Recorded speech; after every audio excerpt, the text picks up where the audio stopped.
The previous module informed us about the goldsmith, that he had his own story to narrate, and the villain of his story was the merchant. Let us see who that merchant was. Who is this rich merchant who kept you from finishing this poor woman's jewelry, made her walk up and down, which distracted this bricklayer, which made a mess of his wall? So many allegations, right? And who is the speaker here? The king, the foolish king. And who is being questioned? The goldsmith, which refers to the wall, fallen on an innocent man and killed him. Notice the word innocent. The king is talking about the innocent man who had been pursuing his ancient trade, the thief. Can you name him? Who is being questioned here? The goldsmith. The goldsmith named the merchant, and he was none other than the original owner of the house whose wall had fallen, the same merchant who was called. Now justice had come full circle. It started with the merchant and it ended with the merchant, thought the king. Back to the merchant when he was rudely summoned back to the court. Rudely here means forcefully. He arrived crying, "It wasn't me, but my father who ordered the jewelry. He's dead and innocent." So he tried to prove himself free of guilt. But the king consulted his minister, discussed the matter with him, took his advice, and ruled decisively, means taking some important decision. It's true, your father is the true murderer.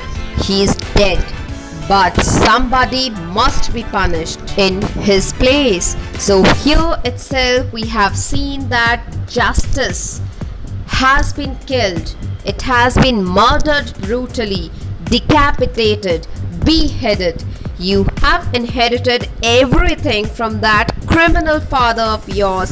See the king's justice. What does he say here? That the merchant has inherited not only his father's property but also his wrong deeds, his riches as well as his sins. Sin is an immoral act, a wrong deed.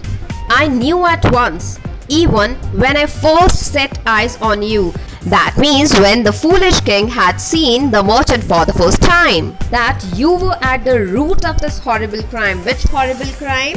Falling a wall on the thief's head. You must die. And here he was given death sentence. And he, the king, ordered a new stake to be made ready for the execution. Stake is a vertical wooden block for tying a criminal for execution. And execution, to execute, means to put a criminal to death legally as a punishment.